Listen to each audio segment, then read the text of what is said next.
Okay, now let me discuss the Surangama Sutra.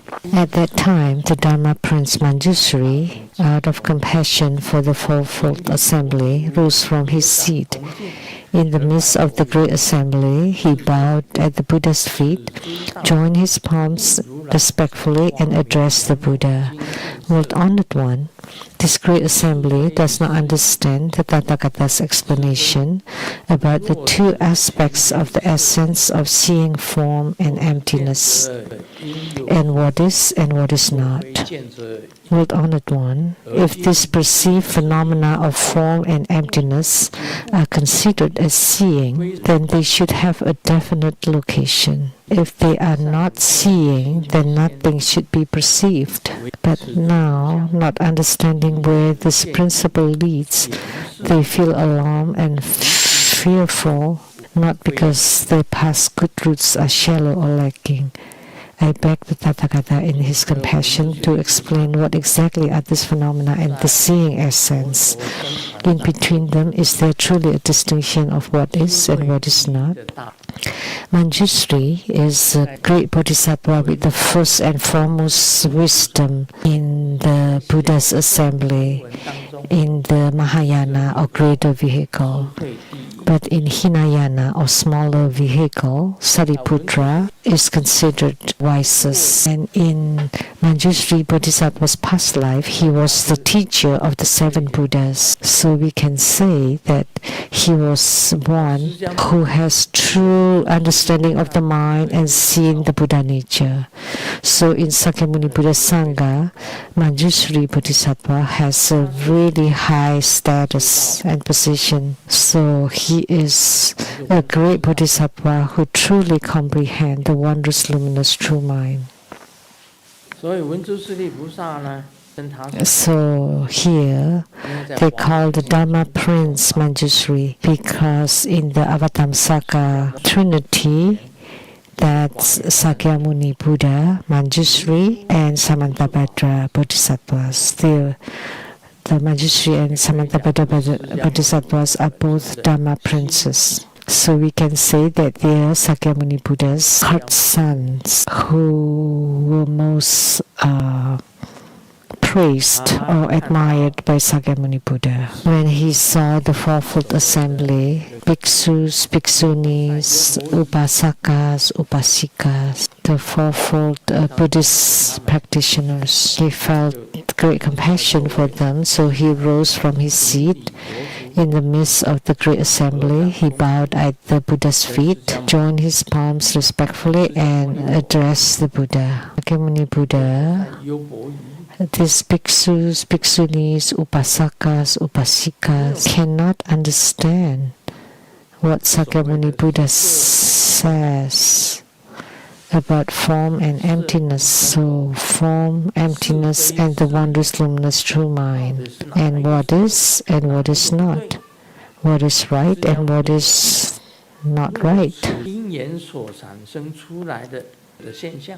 So all phenomena of form and emptiness that appear due to causes and conditions, if you can see the wondrous, luminous, true mind, then you can point to them. But if it cannot be seen, then there's nothing to be perceived. They don't understand the meaning. That's why they feel alarmed and fearful. So after hearing Sakyamuni Buddha teaching, they feel fearful because it's too profound and they cannot understand that all these phenomena and the wondrous, luminous, true mind, what are they really and what is not? What's the meaning? So he wished that Sakyamuni Buddha would explain it. Actually, it's very difficult to explain. Manjusri Bodhisattva knew, but he asked Sakyamuni Buddha again, what is and what is not? Of course, he understood about form and emptiness. What is form? What is emptiness? It's stated in the Heart Sutra clearly that form is no different from emptiness. Emptiness is no different from form, and form is emptiness. Emptiness is form. There are no distinctions among the two, between the two.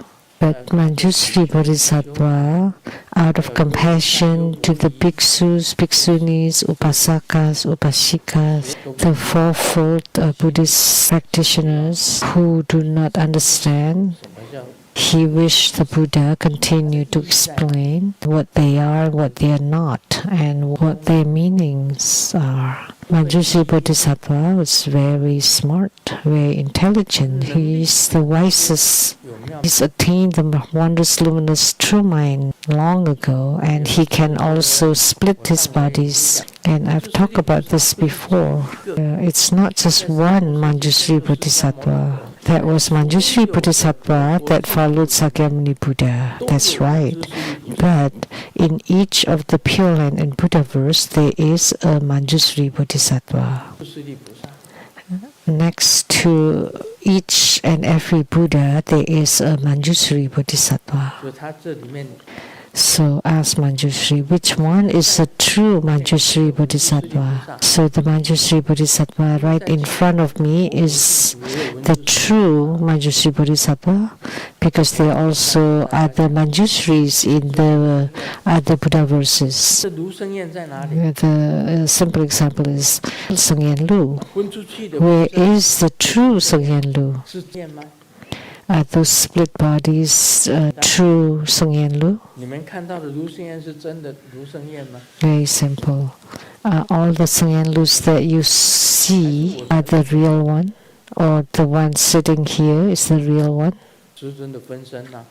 Many people see Grandmaster's split bodies. So are those a real Grandmaster, or the one seated here is the real Grandmaster? It will talk about it later. Actually, none of those. It's not real, but it's also real. The one seated here is real, but it's also not real. So that's to confuse you. So the split bodies that you see are real Grandmaster. They are real, but also not real. That's how it is. In the future, we'll explain it clearly. What is wondrous, luminous, true mind?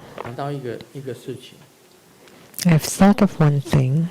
When my mother was alive, she told me one night, my mother, my father, and myself slept on the same bed. I was still very little then. A baby. And before my mother falling asleep, all of a sudden she saw my mother's mother and father came. They already passed away by then. With the whiff of the breeze, two people came in. That's my maternal grandmother and grandfather.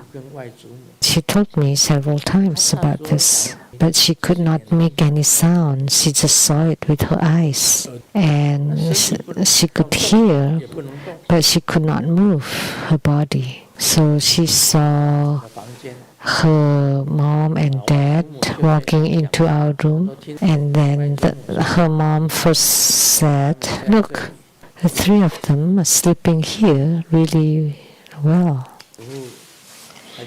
And her dad said, "This little kid that's referring to me is very sickly. It was difficult to take care of me when I was little. I was often sick, catching cold, fever, all kinds of problems. Very difficult to take care of." And they said, Grandpa and Grandma were discussing what should they do about the baby.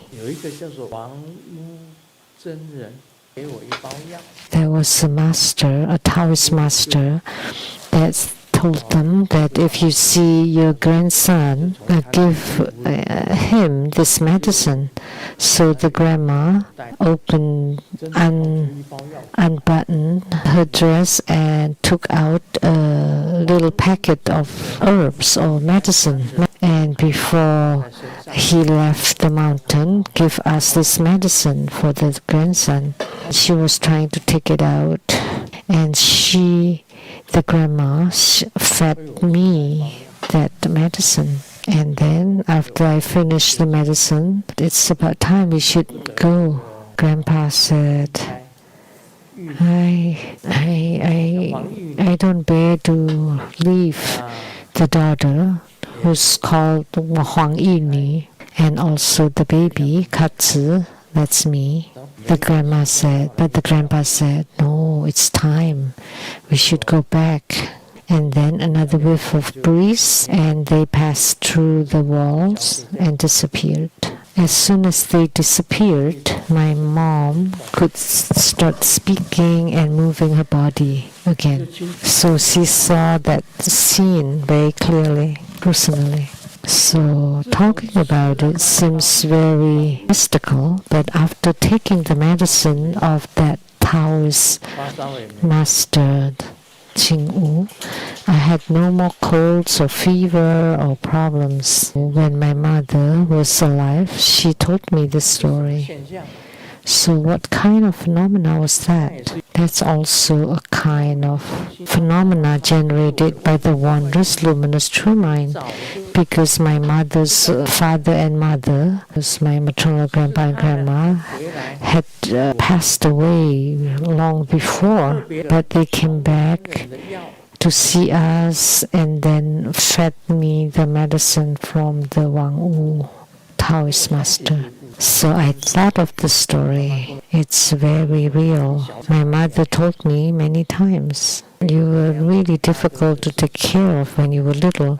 Problems with fevers and colds and flus and digestive problems make them really, really busy. And then after she saw my grandma feeding me medicine, all those ailments disappeared. So what kind of phenomena was that? You say it's hallucination? It feels very real. A dead person can come back, and my mother could see her mother. My maternal grandfather had a Chinese herbal shop. And what is this Taoist master Wang Wu? In China, there is a mountain Wang Wu from the Eastern Qin dynasty, before the Tang dynasty. There was Wang Changsheng, who lived in seclusion, in retreat, to cultivate spiritually, to attain the Tao. So he's called the Taoist master Wang Wu, or Wang Changsheng. He was with someone by the name Liu. They were the teachers of Zhang Guolao, which is one of the 8 sages from Tang dynasty. Wang Wu Taoist master is a sage, but the periods are different. One is from the Eastern Jin dynasty, and for us, it's like the beginning of Taiwan. I was born during the World War II, the end of the World War II, 1945. That's a long way to the Eastern Qin dynasty. But I took the medicine from this Taoist master from over 1,000 years ago. Just think about it. The time periods doesn't comply, but they could appear at the same time. So that's why they have breakthrough the form and emptiness. Form is emptiness, emptiness is form.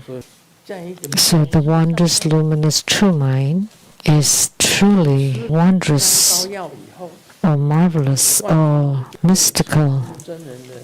So after I take the medicine of this Taoist master, my health improved.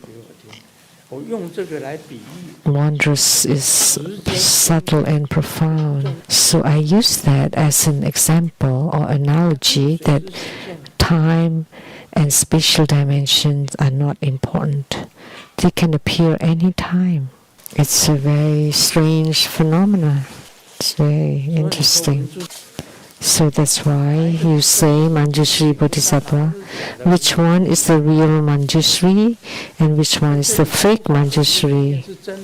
So the one who's speaking Dharma here is the true Sungyen Lu. The one that you see, the Master's Dharma bodies, are they true or real Sungyen Lu or the false Sungyen Lu? They are both real and not real. The Sungyen Lu that's giving Dharma teaching that you see here is real, but it's also not real. You need to understand this. So you break through the time and space. I was born in 1945, and I could eat a packet of medicine from Wang Wu Taoist masters from over 1,000 years ago. That's so strange. What's going on? It's an impossible thing, but it's real. But it's also not real. So lying there, my mother saw her deceased father and mother coming to our bed and saw them very clearly, and she truly saw. Was it real? Yes, it's real. It's true. But is it false? It's also not real. That's how it is, and that's the wondrous, luminous, true mind. Can try to understand it gradually, and you would know.